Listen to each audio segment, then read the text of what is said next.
समापन पे हमने 60-60 सेकंड के 2 गेम रखे हैं छोटे छोटे, जिसमें हम आपको एक नाम लेंगे और आपके मन में जो भी भाव आता है आप मुस्कुराकर उनके बारे में कह सकते हैं। तो एक शब्द मैं लूंगा। सबसे पहला है बाबा बागेश्वर। बालक मन, बहुत ही प्यारा, बहुत ही सरल। और सिद्धियां विद्या तो देखिए मुझे पता नहीं, मेरा ऐसा कोई संपर्क नहीं, ना मैंने जानने की कोशिश करी ना कुछ।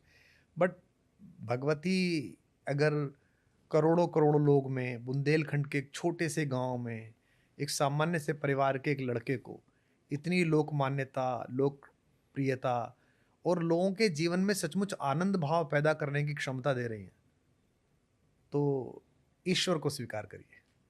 ओके। महात्मा गांधी जी। वो भारत की आत्मा की आवाज है।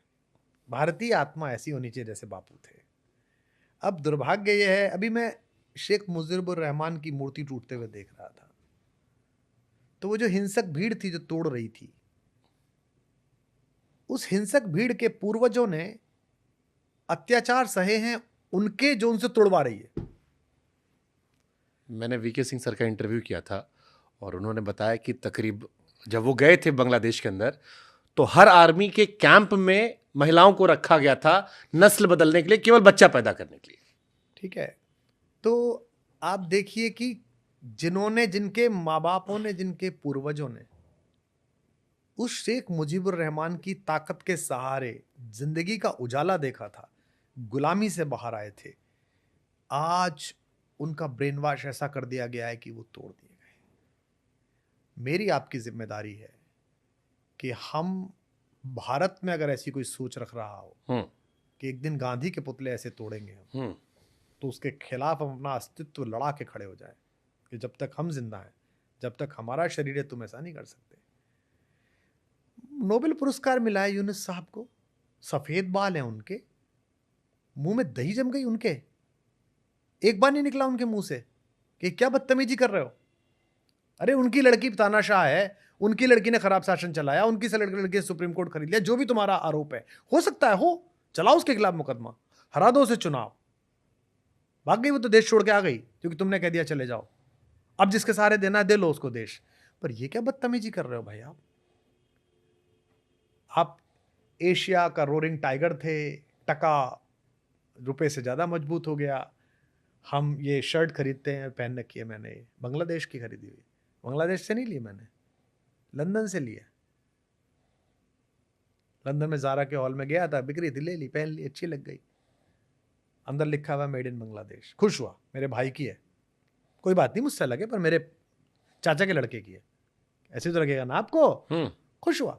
अचानक आपको याद आया कि हम इस्लाम में यकीन करते हैं भाई, और अगर ये विरोध है, अगर ये विद्रोह तुम्हारा आरक्षण के खिलाफ है, तो हिंदू मंदिर क्यों चल रहे हैं, हिंदुओं की बेटियों के साथ बदतमीजी क्यों हो रही है, 300 साल पुराना एक संगीतकार का घर क्यों जला दिया। हमको ज्ञान मत दो, हमको मत सिखाओ तुम, इसका मतलब अंदर तुम्हारे वही सोचे, क्या बकवास, और कैसे चलोगे।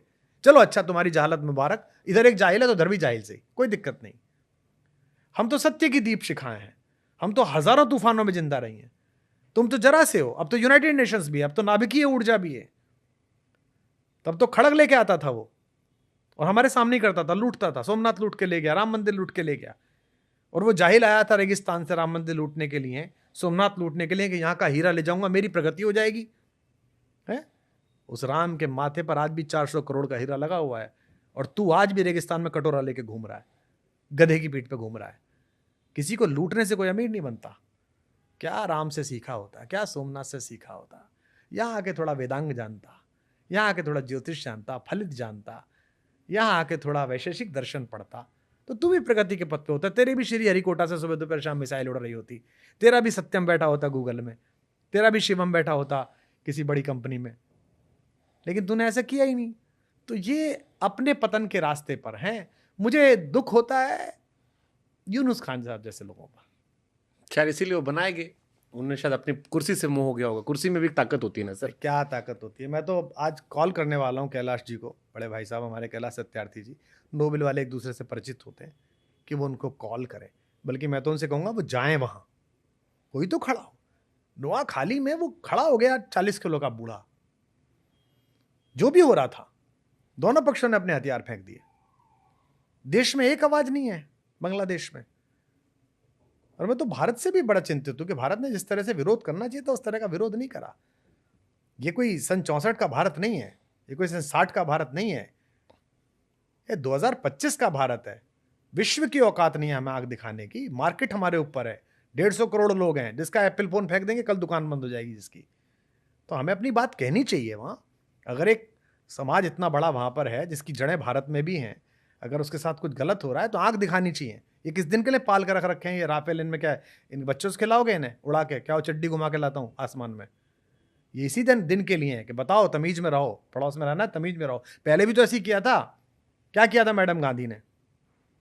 कितनी गाली दे लीजिए मैडम गांधी को, क्या किया था उसने? यही तो किया था, बदतमीजी कर रहे थे।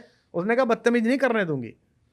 और उस समय तो निक्सन था, बिना मिले चली आई थी शेरनी, गई थी यूनाइटेड नेशंस में। नटवर सिंह जी की किताब पढ़िए, one life is not enough, पढ़िए आपने। उसमें लिखते हैं नटवर सिंह कि वहां से आ रहा था कॉल और मैंने पूछा मैडम वहां जाना, तो उन्होंने मुझसे पूछा कि तुम किसके लिए काम करते हो, मेरे लिए कि निक्सन के लिए? बोलो मैंने बहस बंद कर दी, क्योंकि प्रेसिडेंट से क्या जगह से आ रहा था, कम मिल के जाएगी नहीं जाएगी। गई और बिना मिले चली आई, आग दिखा दी। भूखा नंगा हिंदुस्तान था, खुद बनाते नहीं थे, कोई सॉफ्टवेयर नहीं बनता था हमारे यहाँ, जूझ रहे थे हम, तब हमने आग दिखा दी थी। अब क्यों नहीं दिखाते भाई साहब? आप आग दिखाइए, आप अपने हिसाब से दिखाइए, जो भी आपका तरीका होता हो। सो इसलिए कोई तो बोलेगा बॉस, हम तो बर्बाद इसी सिलसिले में कि बोलते रहते खूब बोला हमने, एक वर्ड के लिए कहा था आपने, हमें अच्छे से बोला, अच्छी बात, इसीलिए हमारा इंटरव्यू लंबा चला। ओके, नेहरू जी। एक नया बच्चा जब पैदा होता है उसे जैसी नर्स चाहिए, नेहरू जी वैसी मेल नर्स थे। आज़ाद हिंदुस्तान को जिस तरह के हाथ चाहिए, उन्होंने बहुत ब्लंडर्स की, उनकी बड़ी गलतियां हैं, हर आदमी से होती हैं। To error is human. वो कोई महापुरुष नहीं थे, कोई ऐसा कोई देवता नहीं थे कि उनसे गलती ना होती।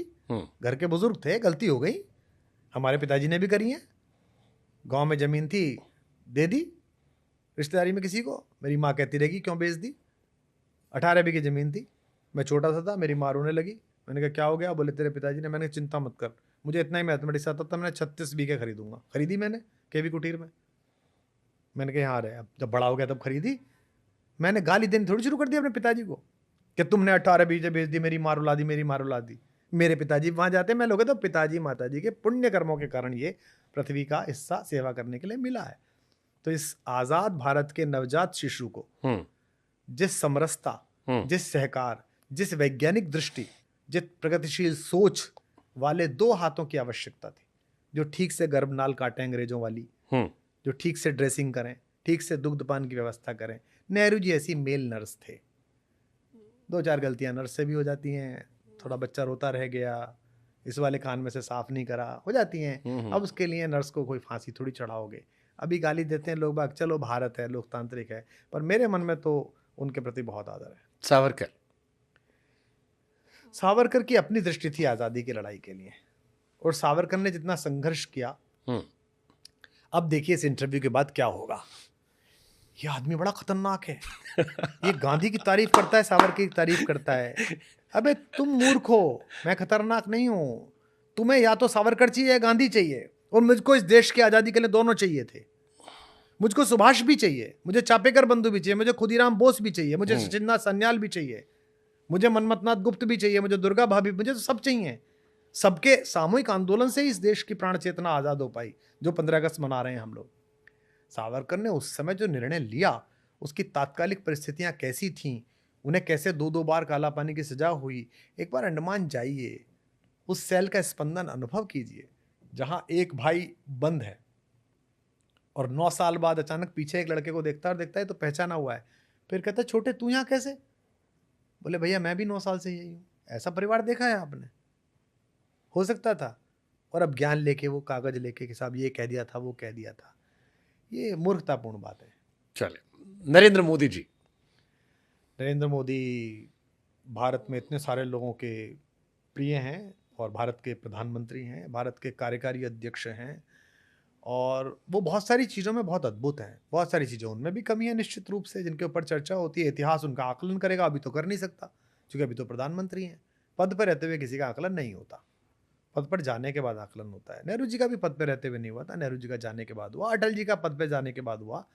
लेकिन फिलहाल जो उन्होंने लोकप्रियता हासिल की, 2014 में, वो अद्वितीय थी। जो प्रोएक्टिवनेस उनमें है वो अद्वितीय है। और ये विपक्ष के नेताओं को उनसे सीखना पड़ेगा कि आयु के 7वें दशक में होने के बाद भी वो जितना श्रम करते हैं, जितने सचेत रहते हैं, आयु के 50वें और 40वें दशक में होने के बाद भी अगर नेता उतना श्रम नहीं करेगा और फिर सोचेगा मोदी को हरा लें, तो ये तो मुश्किल हो जाएगा। भाई साहब, मेहनत तो करनी पड़ेगी। एस्ट्रो टर्फ की हॉकी है। आपकी तो पकड़ लिया था थोड़ा सा, अयोध्या भी हरा दिया। ये तो चलता रहता है। अयोध्या हार गए। मैं कहता हूँ हारना जीतना मेरा, मैं आपने मुझसे ये नहीं पूछा कि विजेता या प्रधानमंत्री, आपने पूछा नरेंद्र मोदी कैसे। प्रधानमंत्री जी को मैं 2002 से जानता हूँ निजी रूप से, वो भी मुझे 2002 से जानते हैं।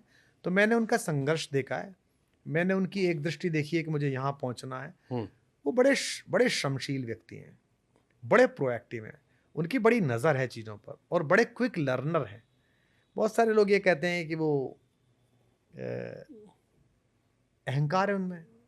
लर्नर तो मैं मानता हूँ, क्योंकि एक गुजराती व्यक्ति अगर मुझसे बेहतर हिंदी बोल रहा है या उनके हाथों के उठने बैठने के जो तरीके हैं वो सीखे हुए हैं, तो मुझे लगता है कि ये चीज़ मैं उनसे सीखना चाहूँगा। नहीं, देखिए, वो ये जानते थे कि 10 साल देश में जो सत्ता रही है उसमें प्रोएक्टिवनेस की कमी है। ये बताइए, आपने ये आखिरी बार कब देखा था कि किसी प्राइवेट कंपनी के 17 मजदूर एक टनल में फंस जाए और एक केंद्रीय मंत्री पोर्ट कर दिया जाए एक लोहे के केबिन में कि यहीं रहे। एक मुख्यमंत्री की ड्यूटी लगा दी जाए, सुबह शाम देख के आके निकले कि नहीं निकले। उसी शाम 7 घंटे बाद ही पानी पहुंचा दिया जाए, लाइट पहुंचा दी जाए और खाना पहुंचा दी। कब देखा था आपने आखिरी बार? आपने आखिरी बार कब देखा था कि दो देशों के बीच युद्ध चल रहा हो और बिना यूनाइटेड नेशन से चू चू चू चू चू चू रियारा कहे बिना उस देश से बात किए बिना युद्धक विमान उतारा जाए, अपने भी उठाए जाए, पड़ोसियों को बिठाए जाए? ये आखिरी बार आपने कब देखा था कि एशियाड, कॉमनवेल्थ और ओलंपिक में जाते हुए खिलाड़ियों को जाते वक्त एक आदमी कंधे पे हाथ रख के कि चिंता मत करना बेटा, अच्छे से खेलना, जब हार जाए तो उनके कंधे पे हाथ रखे, कोई दिक्कत नहीं, और जीत जाए तो उन्हें खाना खिलाओ, बिठाओ? ये आखिरी बार कब देखा था कि मिशन पे लगे हुए वैज्ञानिक अगर मिशन में फेल हो जाएं तो उनको रोते हुए वैज्ञानिक को गले लगा के कहा जाए कोई बात नहीं, मैं खड़ा हूं, अगली बार करते हैं, वी विल डू इट? ये प्रोएक्टिवनेस है। इस पे दूसरा वाला पॉइंट ऑफ व्यू सर ये आता है कि मोदी जी को कैमरा पसंद है और अच्छा लगता है कि हर चीज में वो भी लाइमलाइट में आते हैं, इसी बहाने। भाई तो तुम भी कर लो, कैमरे तो बहुत सस्ते हैं आजकल, तो मोबाइल में ही उसी में कर लो। और करते नहीं हो क्या भाई? ये सब ज्ञान मत दो। देखो, खेल है, खेल चल रहा है, राजनीति है, खेल है, मतदान का खेल है, जनता कैसे प्रेम करेगी, जनता कैसे सम्मोहित होगी। अगर मोदी जी को यही आता है और यही चलेगा तो यही सीखो। वो ऐसा हो गया था, मैं तो इसलिए आउट हो गया था, वो मेरे में ऐसा था, मेरा पेन ऐसा हो गया था इसलिए पेपर नहीं लिख पाया था, वो मैं लेट उठ गया था, मेरी कमीज का रंग ऐसा था। ये बहाने मत करो। एकात्म पराक्रम है राजनीति, जैसे क्रिकेट में होता है। हवा चल गई थी, बॉल स्विंग कर गई थी, मेरा पैर पीछे रह गया था, वो भागा नहीं था, ये सब नहीं लिखा जाता रिकॉर्ड में। रिकॉर्ड में लिखी जाती है सेंचुरी इतनी, 0 पे आउट इतने। तो भाई साहब, अगर एक 70 साल से ऊपर के व्यक्ति के संघर्ष, उसकी मेहनत, उसकी सोच को आप मात नहीं दे पा रहे हो सारे मिलके। जैसे अंतिम बात कहता हूँ, पॉलिटिकल बात करने का मन नहीं करता, पर आप इतने प्यार से पूछते हैं, सम्मोहक तरीके से कहते हैं साहब डेमोक्रेटिक नहीं है प्राइम मिनिस्टर, लोकतांत्रिक नहीं है। चलो मान लिया साहब लोकतांत्रिक नहीं है, लोकतांत्रिक मूल्य में आस्था नहीं है उनकी साहब, मान लिया साहब, बिल्कुल मान लिया। वो दो लोग जो चाहते हैं वही करते हैं साहब, बिल्कुल आप जो कह रहे हो 100%। अच्छा, आप कितने लोकतांत्रिक हो भाई साहब? आप बंगाल में राज्य करती हैं, आप किसी को पसंद नहीं करती भतीजे के अलावा। आप दिल्ली में राज करते हैं, आप किसी को पसंद नहीं करते खुद के अलावा। आप जेल में बंद है फिर भी मुख्यमंत्री रहेंगे। आप उत्तर प्रदेश में, आपको चाचा ही पसंद नहीं था, आप जहां हैं वहां तो आपको अपने बेटे पसंद है, पत्नी पसंद है, या आप खुद को पसंद है। आप खुद लोकतांत्रिक है नहीं। आपके यहां कब चुनाव हुए अध्यक्ष के, बताओ? आपने कब लोकतांत्रिक बने? अगर वो लोकतांत्रिक नहीं है तो उसकी चढ़ती पतंग है भाई, वो प्रधानमंत्री है।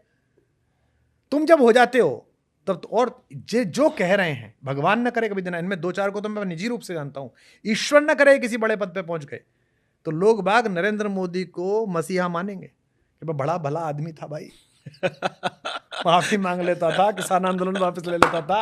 लोग कहेंगे भाई मोदी बहुत अद्भुत आदमी था, क्या अद्भुत आदमी था, ये कहां से आ गए, इतने बड़े वाले हैं ये। तो भाई साहब, अंग्रेज से गांधी बन के लड़ा जाता है, अंग्रेज बन के नहीं लड़ा जाता। बढ़िया। अगर आपको लगता है नरेंद्र मोदी अलोकतांत्रिक है, लोकतांत्रिक हो जाओ, करवाओ चुनाव, तुम ही रहोगे बस। तुम्हें पूरी पार्लियामेंट में कोई नहीं मिलता नेता बनाने के लिए। मैं किसी की भाषा का अनादर नहीं कर रहा, लेकिन बड़ा पक्ष हिंदी सुनता है या अंग्रेजी सुनता है, तुम्हारे पास शशि थरूर भी है और तुम्हारे पास मनीष तिवारी भी है उसी पार्लियामेंट के अंदर, पर नेता बनेंगे वो अधीर रंजन जी, फिर वो माफी मांगेंगे नहीं मेरा हिंदी खराब था इसलिए फंस गया था। अबे भैया तो क्यों दिया था काम? खड़गे साहब आयु हो गई, वरिष्ठ हैं, क्योंकि आपको स्पेस ऐसी किसी आभा को नहीं देना है जिससे कंपटीशन लो। एक हमारे इलाहाबाद के शायर, उनका एक शेर है कि इस धुंधलके में भला कैसे सुझाई देते, इस धुंधलके में भला कैसे सुझाई देते, हम तेरे साथ ना होते तो दिखाई देते। ये सारे पॉलिटिकल नेता अलग अलग पार्टी के ये इनसिक्योरिटी से भरे हुए हैं, और मैं जब सारे कह रहा हूं तो सारे कह रहा हूं, समझ रहा हूं मैं सारी पॉलिटिकल पार्टीज कह रहा हूं। आप इनके ऊपर से नीचे तक की इनकी कैबिनेट्स जो बना रखी है इन्होंने चारों तरफ अपनी, उनके लोग चुन के देखिए, इन्हें इनकी पार्टियों से हटा के चौराहे पे खड़ा कर दीजिए सामान्य वस्त्रों में, लोग समझेंगे मनरेगा के मजदूर खड़े हैं, सुबह ठेकेदार लेके जाएगा इन्हें। इनकी कोई आभा नहीं है।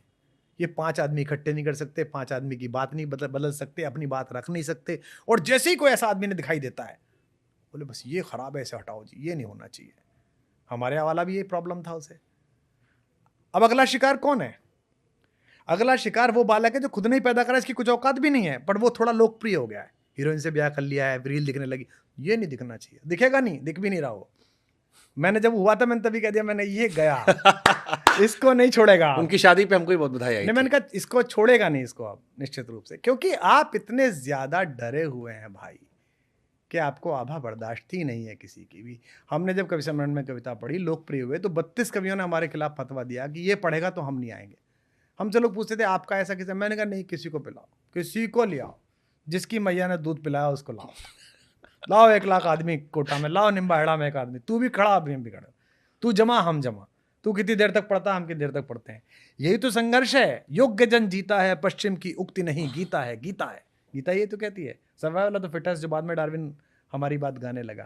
तो इसलिए नरेंद्र मोदी अपने अपने स्टेडियम में, अपने डी में, अपने प्लेटफॉर्म पे जो कर रहे हैं, उनकी टक्कर का नेता भारत में अभी नहीं है, और वो बनने के लिए उनको मोन और मीडियम जो बदलने पड़ेंगे, मोड मीडियम, वो बदलने को तैयार नहीं है।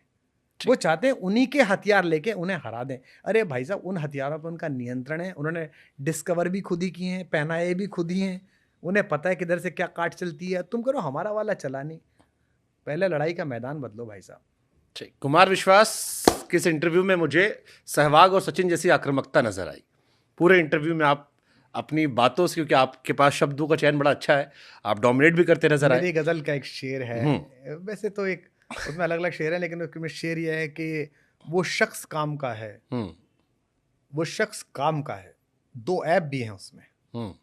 वो शख्स काम का है, 2 ऐप भी हैं उसमें, एक सर उठाना, दूसरा मुंह में जबान रखना।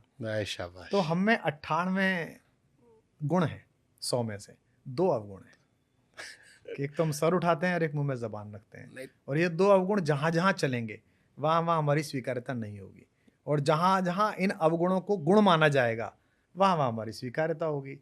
लोक में सामान्य लोग इसे गुण समझते हैं, तो वो कहते हैं बहुत अच्छा है यार, ये आदमी अच्छा है, सच बोलता है। और संगठनों में यह कि यार ये तो बहुत अवगुण है, पता नहीं क्या बोल देगा, ये पता नहीं क्या कह देगा, तो वो दूर रहते हैं। नहीं, लेकिन इसीलिए हमने बेस्ट फॉर द लास्ट बचा के रखा था। अभी है एक सेगमेंट छोटा सा 60 सेकंड का बचा हुआ है, जिसमें हम आपको थोड़ी बाउंसर और यॉर्कर देंगे। इतने आसानी से आपको जाने दें, फिर बात कैसी? कुछ तो आना चाहिए ना, कि हमको भी लगे कि आप थोड़ा फंसे, थोड़ा असहज हुए, थोड़ा परेशान हुए। तो अब कहानी ये है कि हम 2 आदमी का नाम लेंगे, अब वो आपके ऊपर है, उस पर कितने करते हैं, और हम आपसे उनमें एक सवाल पूछेंगे, आपका नजरिया होगा। तो पहला सवाल, मनीष सिसोदिया अरविंद केजरीवाल में ज्यादा ईमानदार कौन है? अब वो तो सरकार वो चला रहे हैं, उन दोनों को पता होगी, या सुप्रीम कोर्ट के जज को पता होगी जो जमानत देता है। साथ तो आप भी रहे। नहीं, मेरे सामने तो हो रही थी, मैंने बता दिया कि दोनों चोट्टा बना मत करो, तो उन्होंने कहा कि तू निकल ले यहाँ से, मैं निकल लिया। उसके बाद अब कोर्ट जाने, जज जाने, अब वो जज बता देता है कि वो वही जानेगा, भाई मैं तो क्या जानूं, मैंने कागज देखे भी नहीं, और मेरी कोई रुचि भी नहीं उन कागजों को देखने की। राहुल गांधी अरविंद केजरीवाल में विपक्ष का बड़ा नेता कौन बन सकता है? राहुल गांधी मनुष्य बेहतर है, मैं उनसे भी मिला हूँ, भले आदमी है, स्वीट से।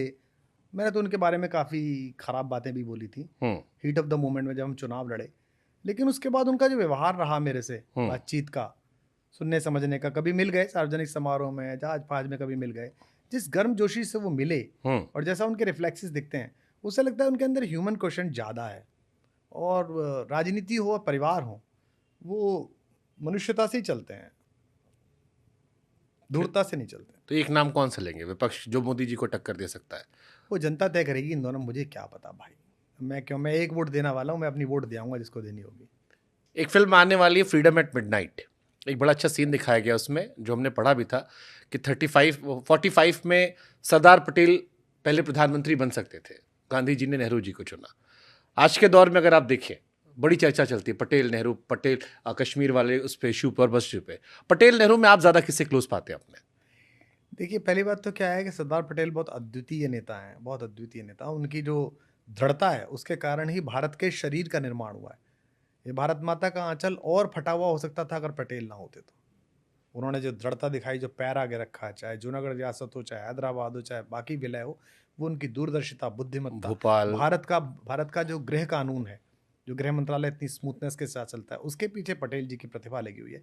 बेहद ईमानदार आदमी, जिनकी बेटी जो है वो सस्ती साड़ी पहन के रहती है इसलिए कि पिता की सैलरी इतनी है। गरीब की बेटी है, ये कहा उन्होंने। आप कभी महावीर प्रसाद त्यागी की किताब पढ़िए, आज़ादी के आंसू, सचमुच में आंसू आ जाएंगे, उसमें ऐसे ऐसे किस्से हैं। वो जो आप जिक्र कर रहे हैं, इतिहास में एक पन्ना ऐसा हुआ कि पटेल के समर्थन में ज़्यादा लोग थे, फिर नेहरू जी आ गए। जब गांधी 1920 के दशक में भारत में उतर के एक सक्सेसफुल करियर छोड़ के अंग्रेजों के राजा के सामने तनकर खड़ा था तो बहुत ताली बजा रहे थे। जब गांधी के सामने चार्ली चैपलिन झुक जाता था और उसने कहा मैंने ऐसा आदमी नहीं देखा अपनी ज़िंदगी में, मेरी गली में कभी मैंने इतनी भीड़ नहीं देखी जब ये फ़कीर उतरा है, तो आप बहुत ताली बजा रहे थे। जब आइंस्टाइन जैसा बड़ा वैज्ञानिक कह रहा था आने वाली सदियाँ इस बात पर भरोसा नहीं करेंगी कि हाड़ मास से बना हुआ एक ऐसा आदमी भी पृथ्वी पर चला था, तब तो आप बड़ी तालियां बजा रहे थे। अब आपको अपने हिसाब से निर्णय सोचने करने, तो आप गांधी की भूलों पे और गांधी की चीज़ों पे तबसरा करने बैठे हैं। मेरा काम ही नहीं है यार ये, ठीक बात। कि मैं पटेल को और सुभाष को और नेहरू को और सावर को तुलनात्मक करता हूँ। मेरे घर के बुजुर्ग थे, कोई ताई जी का लड़का था, कोई चाचा जी का, कोई बाबा बाबा वाले थे, सब बहुत अच्छे थे। इन्होंने मुझे ऐसा घर दिया है, इसमें थोड़ा सा कोना आ गया है, इसमें गीलापन आता है, इसमें ये है, मैं इसके लिए उन्हें गाली नहीं दूंगा। मैं अपना ठीक कौशल, बात। अपनी प्रतिभा लगा के इस घर को ऐसा बनाऊंगा कि उनकी आत्माएं जहाँ स्वर्ग में सामूहिक रूप से बैठी होंगी, वो कहेंगी कि बच्चे बहुत अच्छे निकले हमारे। अटल जी और मोदी जी में बीजेपी का सबसे बड़ा नेता कौन? अटल जी तो बहुत बड़े नेता हैं, नरेंद्र मोदी भी बहुत लोकप्रिय नेता है। मैं भारतीय जनता पार्टी का सबसे बड़ा नेता लाल कृष्ण आडवाणी को मानता हूँ, क्योंकि लाल कृष्ण आडवाणी का ही चमत्कार था कि लोग उन्होंने, कहेंगे गौतम गंभीर वाला बयान था ये। नहीं, लाल कृष्ण आडवाणी का चमत्कार था कि उन्होंने भारत में प्रो कांग्रेस और एंटी कांग्रेस राजनीति को प्रो बीजेपी और एंटी बीजेपी बनाया। एक लंबे समय तक इस देश में राजनीति ये चलती थी, प्रो कांग्रेस पार्टियां होती थी, एंटी कांग्रेस पार्टियां होती थी। आज क्या है, प्रो बीजेपी पार्टी और एंटी बीजेपी पार्टी है। और संगठन बनाने वाला व्यक्ति होता है जो नेता ज़्यादा पैदा करता हो। आडवाणी जी ने नेता बहुत पैदा किए। आडवाणी जी जब राष्ट्रीय अध्यक्ष थे तब आप राष्ट्रीय महासचिव सोचिए कौन कौन थे। सुषमा जी थी, उमा जी थी, प्रमोद जी थे, एक से एक तोप।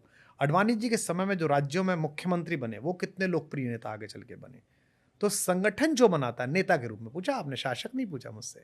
अटल बिहारी वाजपेयी अद्भुत प्रधानमंत्री रहे, उनके निर्णयों ने बीजेपी का सबसे बड़ा नेता कौन? हाँ, मतलब मुझे लगता है कि तुलनात्मक दृष्टि से आडवाणी जी ने जो निवेश किया इस पार्टी को खड़ा करने में, इसके संगठनात्मक ढांचा खड़ा करने में, जैसे मध्य प्रदेश को भारतीय जनता पार्टी का मायका कहा जाता है, कुछ भी आंधी तूफान आए वहां नहीं हिलता, क्योंकि वहां आज भी अगर 10 नल गांव में आए हैं तो ये कहां गढ़ेंगे, ये विचार विधायक जी नहीं कर सकते, पार्टी का काडर करता है। तो वो जो निटिंग की गई है वो उनकी युति में, क्योंकि अटल जी तो निश्चिंत लोकप्रिय नेता थे, भाषण देना जाना, संगठन का काम तो सदा उनके हाथ में था।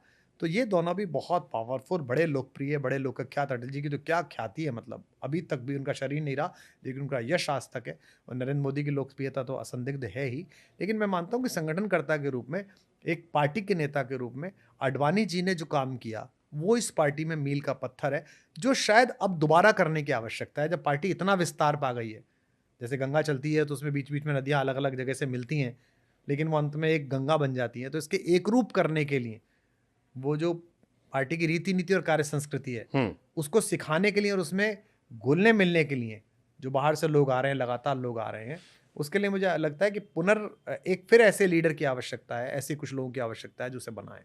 राहुल गांधी या प्रियंका गांधी, दोनों में किसकी अगुवाई में कांग्रेस की सरकार आ सकती है? वो तो उनका आंतरिक मैटर है कि वो किसको देखते हैं।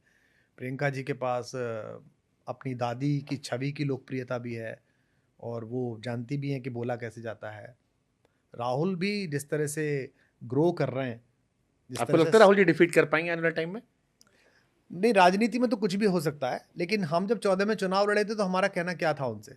हमारा कोई था नहीं, हमें तो भेजा गया था। हमारा कहना ये था कि देश को समझना है तो नीचे उतर के समझिए, सिर्फ एक वंश में पैदा होने के कारण नेता मत बनिए। और पिछले 10 वर्षों में उन्होंने ये किया कि वो नीचे जा रहे हैं, समझ रहे हैं। उनकी समझ में कोई कमी हो सकती है, कई बार ज़्यादा हो सकती है, लेकिन जिस तरह से पार्लियामेंट में बोल रहे हैं, जिस तरह से फिर जा आप रहे लोग क्यों कहते हो कि वो misfit, he is a good guy but he is not fit for politics? क्योंकि पॉलिटिक्स में अच्छे लोगों की इस समय कीमत है नहीं। जो भले लोग हैं उनकी कहाँ कीमत है। और उनकी पार्टी में देखिए, भारतीय जनता पार्टी में जेपी नड्डा जी का कार्यकाल समाप्त हो गया। आप अपने सारे पत्रकारों के घोड़े दौड़ा लो और मुझे एक नाम दे दो कि ये बनेगा पार्टी अध्यक्ष। नहीं पता, ये तो वो खुद भी कहते हैं बार बार, नहीं पता आपको, आप नेक्स्ट नहीं कर सकते। नहीं पता। कांग्रेस में ऐसा नहीं हो सकता। बाकी सारी पार्टियों में अब नहीं हो सकता। तो यही यहाँ आके ही खेल खत्म होता है। वामपंथी और बीजेपी, तो अटल जी का भाषण है कि केवल हम और वामपंथी रहेंगे क्योंकि हमारे संगठन में डेमोक्रेसी है। तो ये देखिए, जब तक आप ये नहीं करेंगे तब तक आप चमत्कारिक पुरुषों के बलिदानों के भरोसे रहेंगे कि भाई श्रीमती इंदिरा गांधी जी दिवंगत हो गई, आवेग आया तो राजीव गांधी जी बन गए। राजीव गांधी जी के ऊपर एक कायराना हमला हो गया तो पीछे से आवेग आया तो नरसिंह राव जी संभालने लगे। तब तक आपका यही चलता रहेगा। आप अपनी पार्टी में लीडर्स पैदा करिए, नेता पैदा करिए, जनता में वो इस बात से विपरीत पैदा करिए कि वो आपसे कितना सहमत है और कितने असहमत हैं। पार्टी से सहमत होनी चाहिए, उसकी लाइन से सहमत होनी चाहिए, आपका काम हो जाएगा। लास्ट क्वेश्चन, अभी भी लास्ट है क्या? लास्ट क्वेश्चन है। जिन्ना ने माउंटबेटन से ये कहा कि अगर आपको हिंदुओं की बात करनी है तो सावरकर से बात कीजिए, सावरकर रिप्रेजेंट करते हैं। Don't talk to Gandhi Nehru, they don't represent Hindus. आज के दौर में कई लोग कहते हैं कि हिंदू ही हिंदू सबसे बड़ा खतरा है, बाकी नहीं है, अपने ही खतरे हैं। एक चर्चा चलती है हिंदू खतरे में, कई लोग रोज सुबह ट्विटर पर उठ के डाल देते हैं हिंदुओं को जगाने आए हैं। डू यू बिलीव हिंदुओं पे खतरा है, या हिंदुओं को लेकर लोग वैसे वोकल नहीं होते? कि आपने भी बीच में बांग्लादेश का कई बार जिक्र किया कि जब बाकी जगह होता है तो सब एक साथ आते हैं।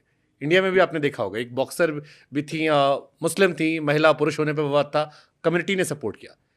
हमारे आंख से चलता है कि हिंदुओं का खतरा है, हिंदू यूनाइटेड नहीं होता। आपको लगता है खतरा वतरा कुछ है, या यही खूबसूरती है जो आपने कभी किचन में काम किया है? हाँ। चाय किस में बनती है? फ्राइंग पैन में। हाँ। और दूध किस में गर्म होता है? बड़े पतीले में। दूध में बहुत देर लगती है, खड़ा रहना पड़ता है, हो रहा है गर्म, हो रहा है गर्म। और चाय यूं लगाई, 2-3 बात सुनी, इधर उधर गए, तब तक तो फुर होने लगता है। तो हिंदू तो बड़ा पतीला है, बहुत देर में गर्म होता है, बहुत देर में उफान आता है इसमें। बड़ा विचार है, पुराना है, खूब सारे लोग हैं, 200 करोड़ लोग पूरी दुनिया में हैं, बात फैलते में देर लगती है। बाकियों में तुरंत चेतना आ जाती है, तुरंत बात आ जाती है। तो उस प्रतिक्रिया को इधर रिफ्लेक्ट करने की खूबसूरत एग्जांपल दिया आपने। हाँ, इधर छटपटा लेना बहुत बेकार की बात है कि साहब ऐसा नहीं हुआ।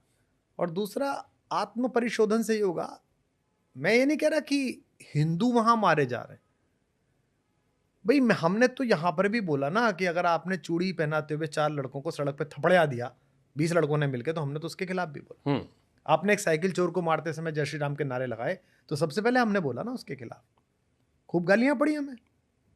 हम राम मंदिर की प्राण प्रतिष्ठा में बुलाए गए, हम ही ने बोला ना राम मंदिर के बारे में कि भाई तारीख नहीं बताएंगे, क्योंकि हमें दुख था। तुम तो बोलोगे नहीं ना, तुम तो पार्टी का कैडर हो, मंडल अध्यक्ष हो, तुम कैसे बोलोगे? तुम्हारी हिम्मत का, कल निकाल दिए जाओगे। हम खड़े हैं, हमें नहीं चाहिए तुमसे कुछ भी। तो हमने बोला, हम बोलेंगे। जब आपने सरकार बनाई महबूबा मुफ्ती के साथ, तो हमने बोला कि बुआ के भतीजे अफजल गुरु पे चुप है, तब बहुत गाली पड़ी, अरे यार हमारे बारे में ऐसे कहो। जो प्रभारी थे वहां के हमारे मित्र, उन्होंने मुझसे एक दिन कहा, अरे भाई साहब आप क्यों पीछे पड़े रहते हैं हमारे? भाई मैं ही पीछे पड़ूंगा, आप तो राष्ट्रीय महासचिव हैं, आपकी तो हिम्मत नहीं बोलने की। यार वो औरत अफजल गुरु को शहीद कह रही है और अफजल गुरु को देश हत्यारा मान रहा है, और आप चुप हो की सरकार बनानी है। फिर टूट के फिर बोले, आप भाई साहब आप बोल पाए, ठीक बोल पाए, तो हम ही बोलेंगे, इसलिए हमें मत दबाइए, हमें गाली मत दीजिए। तो मैं ये कह रहा हूँ कि हिंदुत्व के लिए नहीं कह रहा। अगर अल्पसंख्यक वहां मारा जा रहा है तो लानत है यूनुस खान के नोबेल पुरस्कार पर। जो आज गए वो मंदिर जाकर उन्होंने कहा है, ये बात पहले दिन करनी चाहिए थी। इसी जामिया में भारत विभाजन के समय भीड़ लग गई गेट पर। आपको पता है ये बात? एमओ मथाई की किताब पढ़ी है, my days with Nehru. Nehru को फोन आया कि जामिया पे भीड़ लग गई है, दंगाई आ गए। नेहरू जी ने पहली बार कहा, उनके पिताजी की रिवॉल्वर उनके पास थी, मोतीलाल नेहरू की। प्राइम मिनिस्टर ने चिल्ला के कहा कि मेरी रिवॉल्वर निकालो, रिवॉल्वर निकालो। फिर वो नहीं मिली, जैसा भी हुआ भागते हुए गए और गाड़ी लेके भागे। पटेल को पता चला, पटेल ने पुलिस को कहा भागो, प्राइम मिनिस्टर अकेला भाग गया और गेट पर जीप लगा के जीप के पर खड़े होकर कहा मुझे मारो पहले। अंदर से वाइस चांसलर का फोन आया था, जिसको मारना है मुझे मारो, और भाषण दिया और भीड़ संभल गई और चली गई। यह आस्था थी। नेहरू मारे भी जा सकते थे, गणेश शंकर विद्यार्थी मारे गए थे, लेकिन नोएडा में बैठकर दोनों पक्षों के मीडिया कोऑर्डिनेटर्स से दलाली की बात करके खबर प्लेस करने वाले पत्रकार गणेश शंकर विद्यार्थी की छाया भी नहीं है। गणेश शंकर विद्यार्थी थे, हैं और रहेंगे। ऐसे ही मैं इसलिए कह रहा हूं कि जितने लोग हैं यूनाइटेड नेशंस के दरवाजे पे जाएं, 1 लाख हिंदू इकट्ठा हो गए, मुसलमान भी जाएं, सिख भी जाएं और कहें बांग्लादेश में क्या हो रहा है। ये तो गाजियाबाद में टेंट मार रहे हैं, ये किसको मार रहे हैं? और फिर खुद व्हाट्सएप पे वीडियो भेज रहे हैं, खबर चलवा दीजिए। नहीं तो वो तो देखिए, वो तो छोटी छोटी नेतागिरी है, लोग बाग अपनी अपनी करना चाहते हैं हर घटना नहीं, उसका विरोध करने पे गाली हमको ही पड़ी है। उससे क्या। अब अगर आप गालियों से चिंतित हैं, देखिए एक बात सदा ध्यान रखना, आप मुझसे छोटे हैं, अगर दोनों तरफ के जाहिल आपको गाली दे रहे हो तो रोज मिठाई खाइए शाम को, कि मजा आ गया। आप सच्चे तभी हैं जब जाहिल आपको गाली दें। हमको दोनों तरफ के देते हैं, सुबह उठ कर रोज देते हैं हमें गाली, हम बड़े खुश रहते हैं क्योंकि वो जाहिल हैं, वो दोनों तरफ एकदम पागलों की तरह अटे पड़े हुए लोग हैं। तो हिंदू धर्म बड़ा है, विराट है, सहिष्णु है, पर सचेत है, और मैं नहीं मानता कि वो खतरे वतरे में है। उसे सतर्क और सचेत रहने की आवश्यकता है, और मुझे अपने धर्म का किसी दूसरे धर्म का रूपांतरण नहीं चाहिए भाई साहब। मेरा धर्म जैसा था वैसा है। जैसे किसी ने कहा था हमको कि काशी को कोटो बनाना है, कह रहे थे, हम गए थे काशी, तो मैंने कहा भाई काशी को काशी रहने दीजिए। अभी मैं ऋषिकेश में क्या आया कि ऋषिकेश को, हरिद्वार को पर्यटन केंद्र बना। भाई साहब पर्यटन के लिए मसूरी भेजो, लैंसडाउन भेजो, इसे आध्यात्मिक नगरी रहने दो। यहाँ आने पे आदमी के अंदर चुलबुल ना उठे कि बियर किधर है। यहाँ तो बियर की बोतल सहारनपुर से लाया हो तो ऋषिकेश में घुसते ही छूट जाए हाथ से, हरिद्वार में घुसते ही छूट जाए, और क्या अब नहीं पीऊंगा जीवन में यार। ओहो, आध्यात्मिक स्पंदन पैदा होना चाहिए इसके अंदर। तो हिंदुत्व को किसी दूसरे धर्म का प्रोटोटाइप नहीं बनना और ना बनने देना। जिनका प्रोटोटाइप बनने के लिए कह रहे हो वो तो वैसे ही फजीते में, जहाँ जाओ वहीं फजीता कर रखा है। हम तो कम से कम ऐसे नहीं हैं। आपने कभी नाम सुना हमारा बाहर विदेश में? दुनिया के देशों में आप भी गए होंगे, मैं भी 40 देशों में गया हूँ, मुझे सदा तारीफ मिली है। Very humble, very good people, very good neighbour. मुझे ऐसा ही देश चाहिए, ऐसे ही लोग चाहिए। Thank you so much. बहुत धन्यवाद आप सबका। मैं कुछ ऐसा बोला हूँ जो आपको रुचिकर ना लगा हो तो उस सबकी जिम्मेदारी इस सुदर्शन व्यक्ति को है, और जो कुछ अच्छा लगा हो उस सबका श्रेय मुझे दे दीजिएगा। बहुत धन्यवाद। Thank you so much sir, lovely talking. बहुत धन्यवाद।